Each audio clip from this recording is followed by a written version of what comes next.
Ladies and gents, we've reached the end of our 4-part video series. In this last video, we'll have a look at the actual 9-box matrix. If you haven't watched video 3, I strongly recommend that you do so now. Video 4 builds on the core elements that we discussed in video 3. For the most part, we'll be using the list element of the query function. Let's get started. Our first step is to open up the Google Sheet we created in video 2 with all of our randomized employee data. The next step is to create a sheet that will form the framework of our 9-box matrix. I've simply called mine 9-box detailed. Here you will see a picture of the 9-box matrix we discussed in video 1. If you scroll down, you will see that I've used various colors similar to those in the 9-box matrix to highlight the cells, creating the individual boxes of the 9-box matrix. And if we zoom out to 50%, you will see they look quite similar in terms of color. Here we will actually populate the information of each of the individual employees. I would like you to do something similar to this sheet. So if I do zoom into 100%, you can ignore the portion at the very top. What I would like you to do is to copy the portion here at the bottom. So please add a table with these descriptions. Let me zoom in a bit more. I'll explain to you their functioning a bit later, so please add these columns here. And please go and generate a matrix that's similar to this.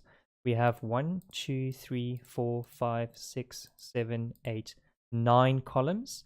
And you can just insert as many rows as you think will be necessary. We'll have a look in more detail a bit later in the video. I would recommend that you pause the video right here and just copy this information into a new sheet. When you are ready to continue, you can just simply press play. This table will form the basis of our selection criteria when we want to filter specific information within each box. In order to populate the drop-down lists, as you see here, I would like you to also copy the information we have up here. Let me just exit out there. So what you can do, you can decide whether this should go into this sheet or into a separate one. Please pause the video and copy these values as they are. Once you've done that, our basic setup is ready. I just want to stress before we go any further, if you haven't seen video 3, please watch video 3. We will be expanding on the elements that we discussed in video 3. Okay, we're about to start with the first query function for the top left block of the 9-box matrix.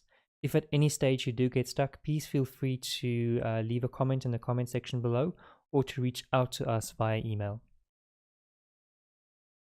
For the purpose of this video, I've included a small reference table. So if I can quickly fix these two, it's supposed to say heading and this is supposed to say column. So employee is in column A, employee number is in column A. Name is in column B, surname is in column C. So if I go back to my main sheet, then I can see employee number, name, surname, and race, and so forth. Right, let's go ahead and do the query for our first block. So if we scroll down, remember our coordinates as being 1, 3, x being 1, y being 3. X is performance, so our performance score needs to be equal to 1. Our performance column is column H. Potential needs to be equal to 3, and our potential column is in column I. Right, let's start with our first query. So if we move down to the first cell in our first block, so if I zoom out to 50, it's the top left block in our matrix. Make this slightly bigger. Start our query function. As with video 3, type in query. On your main sheet, you can just go to the very top, press Ctrl Shift down and right, comma, quotation marks, comma 1, press enter. Once you've pressed enter, you will see that all of the information from our main sheet has pulled through into our 9-box matrix. In our first block, we don't want all of the information from the main sheet. We only want information where the performance score equals to 1 and the potential score equals to 3. So performance score equals to 1, potential score equals to 3. In order to filter out the relevant values, we go back into our query function. I'm going to zoom in slightly so we can see this better. So we will type in select because we want to return a certain value. We will put an asterisk. That's the one if you press Shift and 8 on most keyboards, meaning select everything where, and performance is in column H. Yes, column H. So select everything where column H is equal to 1, because our x-axis needs to be equal to 1. Once you press enter, let's zoom out slightly, you will see the performance scores have been filtered out to only display information where the performance score is equal to 1. Now we will do the same for the potential column. Potential is in column I, so if I go back to my main sheet, go to the top, I'll see potential is in column I. So to filter out the relevant values, let's zoom in slightly. We will add an AND, column I equals to 3. Press enter. I zoom out again. Now we will see that we've actually extracted all of the values from this main sheet where the performance score equals to 1 and the potential score equals to 3. If I'm not happy with the column headings, as with video 3, we can remove the asterisks, just put in the reference for all of the columns, and to press enter, nothing should change. If I wish to exclude some columns, I can do that. You will see that these columns disappear. Let's undo that. If I want to rename column A, for instance, from employee NO to employee number, I can simply type label column A and rename to employee number. Right, close that off as well, and it has changed to employee number. And I can do the same with column B. We can call column B whatever, and you will see that column B has changed. Right, let's undo those changes.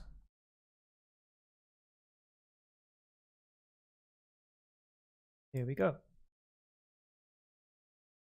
Right, let's go ahead and populate our second block. If we go to 50%, we will now populate the information for this block over here. And in order for that to work, we need the coordinates of x2 and y3, if I'm not mistaken.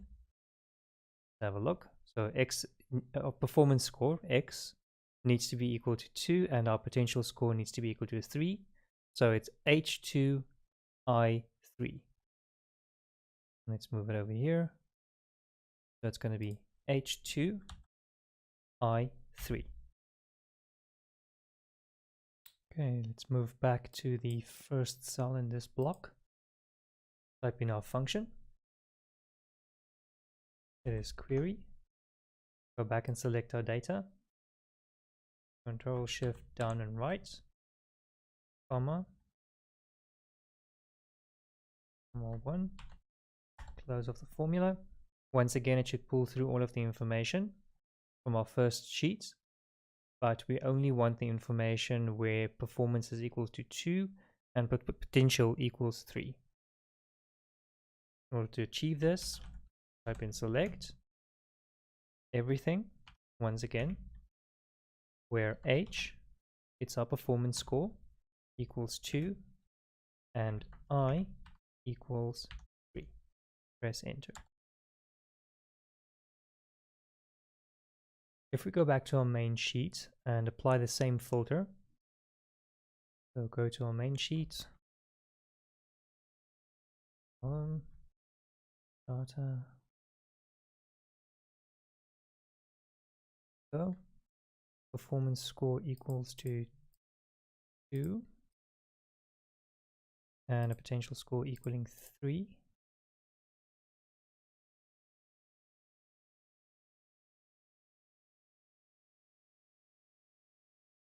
just want to make sure. Yeah, we are on 2-3. That is it.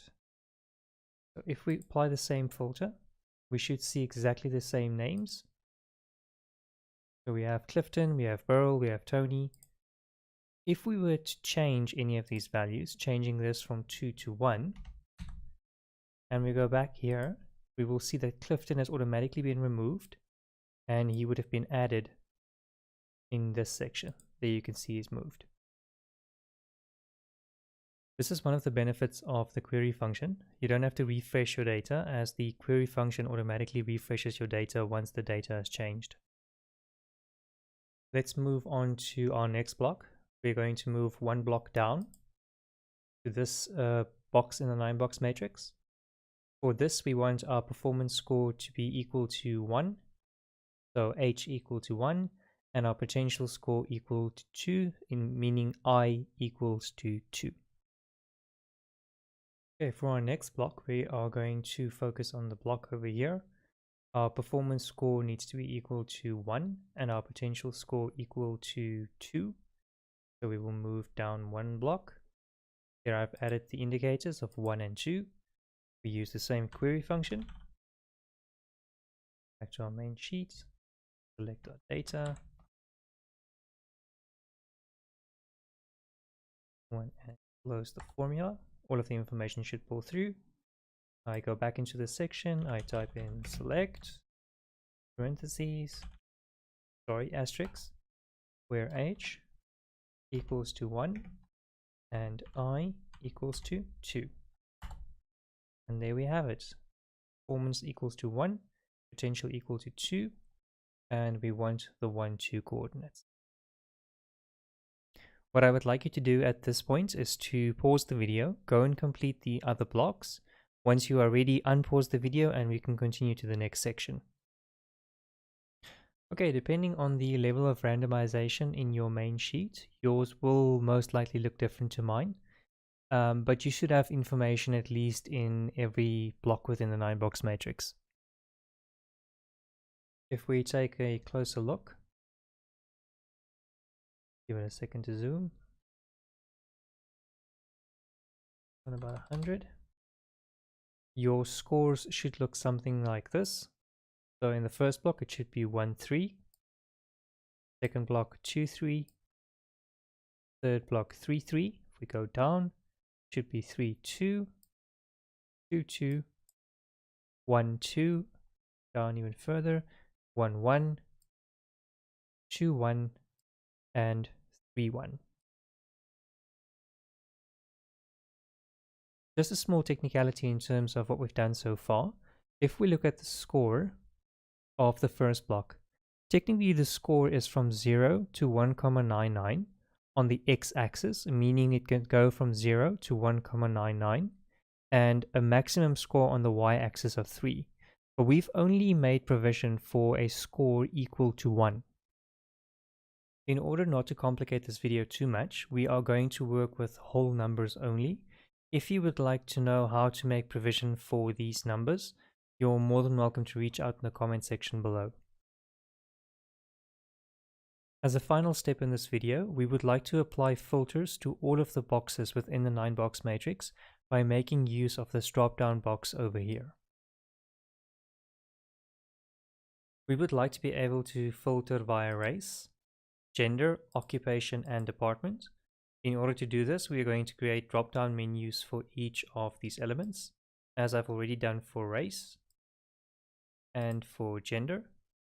If we want to do this for occupation, we will simply click on occupation, data, go to data validation, click the second option where it says list from a range, click on the grid, move up, so we're working with occupation, move up to our list up here, select the occupation and click OK, and then just save. If we go back to the box, we should see our options listed right over here. Let's now do the same for department. Click on this open cell, click data, data validation. Second option, click on the grid. Let's move across and up. There we have department. select all of our values, click OK and save. Go back down to our drop-down list. Whoops, that was the wrong one. Apologies. Go back to our drop-down list, and we should have our departments listed. This last section can be quite tricky, but if you follow along, you will see that it does become easier the more you practice.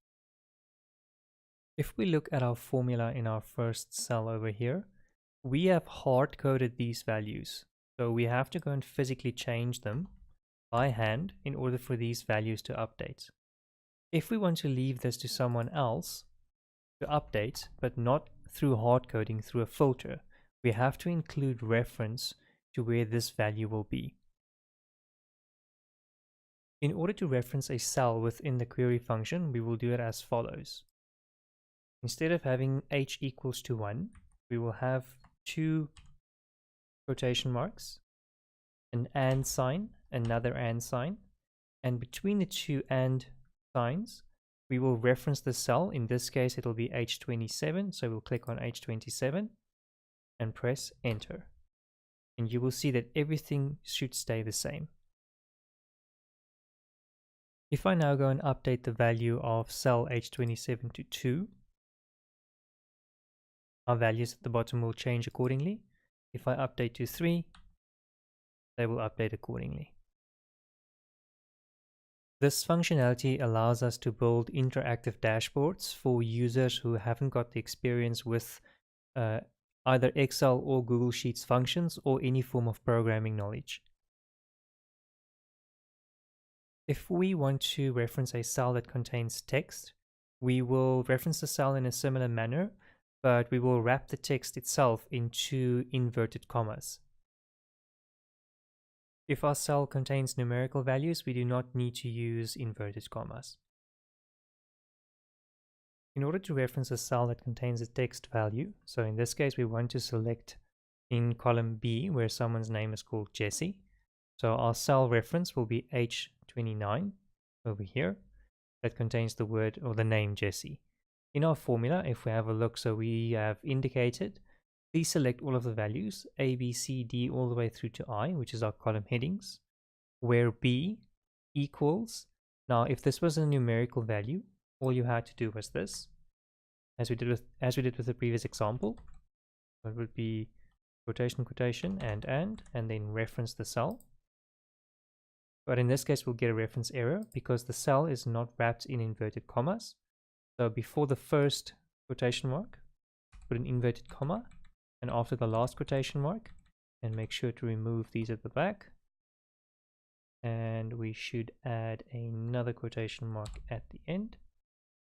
So it is inverted comma, quotation mark, and cell reference, and quotation mark, inverted comma, quotation mark to end the formula off. And if we press enter, we should get the answer of Jesse. The portion here at the end wraps this reference into inverted commas, like for instance with manager and operations. So as you can imagine, we want to reference 4 text values, meaning our formula would get quite long if we were to use that method. To work around that, we've designed a little if-or statement to help us with the completion of our formula. How this if-or formula works: if the end user selects all or they select nothing, the formula should give us a letter D. Otherwise, whatever the user selects, like for instance A, must be wrapped in inverted commas. This section over here. This section at the very end is very similar to a concatenate function. So if we concatenate an inverted comma with A and another inverted comma, we get the same answer. It's just a shortened way of getting the same result. Be careful not to confuse this A as in column A. This refers to African in terms of race. The same with I referring to Indian and C referring to colored. It's not column references. If we repeat this formula for gender, we have 2 categories, male and female. We also have the all selector. So if we look at our formula once again, if the end user selects all or nothing, give me the column reference E. Alternatively, if they do select something, like for instance male or female, please wrap this text into inverted commas. Manager is the same. If the user selects all, give me the column reference of F. Alternatively, if they select something else, put that value that they select into inverted commas. Okay, so let's design our first query function to include 4 variables. We will go into this column, first cell, type in our query function, select our data from our main sheet, then make some space. Okay, we will start with select all of our column headings or references. There we go. H and I, so it's all of our headings referenced. Where, so we want the variables for column D, E, F, and G. So it's where D equals and we will do the exact same for column E and column F and column G. Simply select these values, copy it in there, copy in there, copy in there. Then for column D, we will reference this cell. For column E, we will reference this cell. Column F, we will reference this cell. And for column G, we'll reference this cell. And you can just close the gap and press enter. Because we're working in this block, we have to add 2 more variables, our performance and our potential score. So our performance score is in block H, and it needs to be equal to 1. And our potential score is in column I, so it needs to be equal to 3, as with this example here. And you should see all of the values populate where the performance score equals 1, the potential score equals 3. This is what's happening in our query function. We are first selecting all of our column headings, which pulls through the accompanying data, where column D is equal to itself, where column E is equals to itself, column F equals itself, and column G equals itself. In other words, all of the information in these columns, and the performance column equals 1, and the potential column equals 3. With all of this combined, a value is then selected and returned into this specific block. When a column reference is equal to itself, it will pull through all of the information in that column relating to the other variables within the query function. If we now go up to our filter box and we select race of, let's say for instance, African, it'll filter our list in accordance with this filter box. If we click all, we get all of our values back, meaning all of our race categories are selected. If we delete all, it still stays the same. It's the same as selecting all. If we look at gender, we want to see all of the males in this category. It'll filter out all male employees. All female employees does exactly the same. We can select all. If we go to occupation, all managers, there we go. And then same for department, people in HR, none in HR. Operations, we've got 1 person in operations. Of course, we can apply multiple filters, so we can put this to all. We can say all African, there's not enough, there's, yeah, let's say all Indian male, and people who are, what do we have? Okay, it's quite mixed. Let's see department-wise. We can say, for instance, in finance. And there we go. I've gone ahead and copied the formula over to my second block in my 9-box matrix. Just make sure when you do copy and paste, all of your references are correct. And also remember to adjust your performance and potential scores as well. If I go to the selection box and I choose, for instance, female, all of the blocks that have the formulas linked to these cells will then adjust accordingly. This brings us to the end of our 4-part series on how to design a 9-box matrix with Google's query function. I honestly hope that you learned something new in this video series.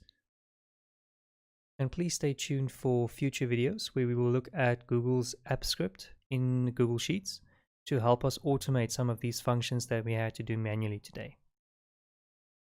I look forward to hearing your comments, and I hope to see you soon.